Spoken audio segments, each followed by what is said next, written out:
Salt and Peppa's mega smash hit. Push It was a result of unconventional recording techniques. We think this will amaze you.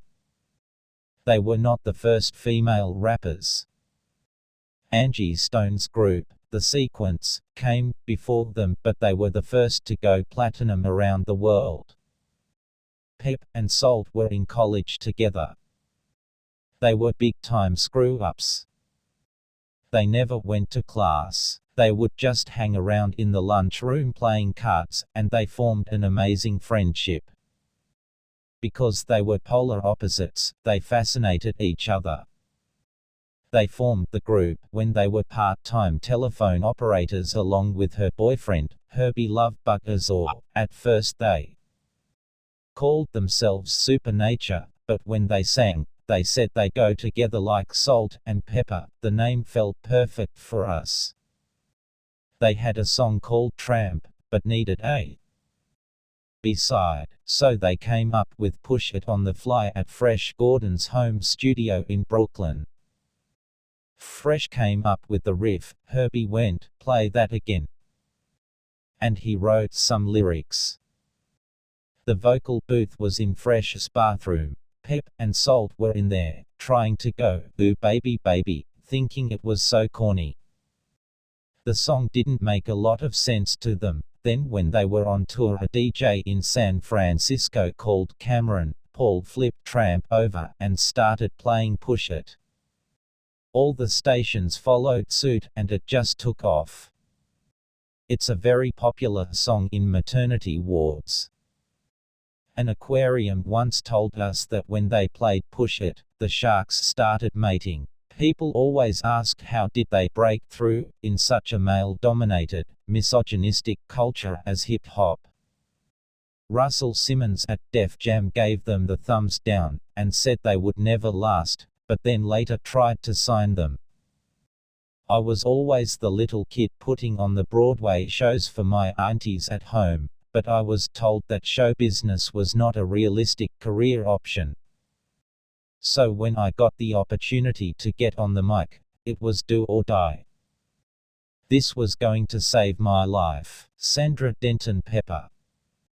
Pepper was a loudmouth rock star when I was still in college. Purple hair this week, green hair next week, blonde hair the week after. I was doing that fashion before it was really cool, but then we took that into Salt and Pepper.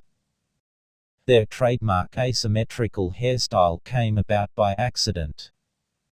Herv's sister was trying to get her beautician's license, and she was her guinea pig.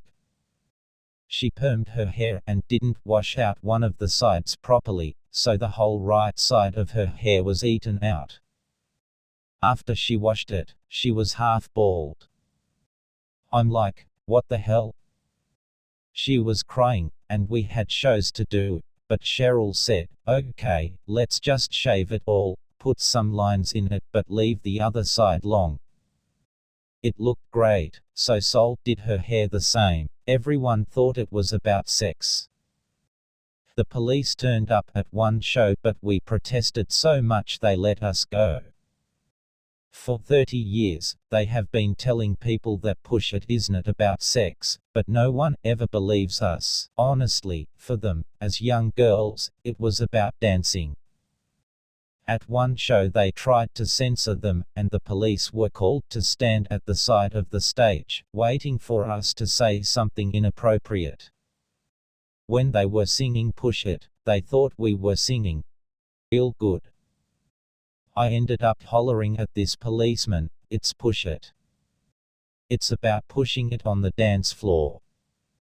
They protested so much that eventually they let them go, and they didn't get arrested. At the time, all the other rappers were men, but they dressed like women and brought fun, fashion and femininity to hip-hop. Their distinctive jackets came about when a local designer friend of ours took some dirt cheap 8-ball varsity type jackets and made them their own, in different colors. When they added door knocker earrings suddenly, we had a look that set a trend. The scene was very underground, and they weren't considered real hip-hop because they wanted to be on top of the pops. They kept pushing it until they had to start respecting us. They opened the door for women rappers.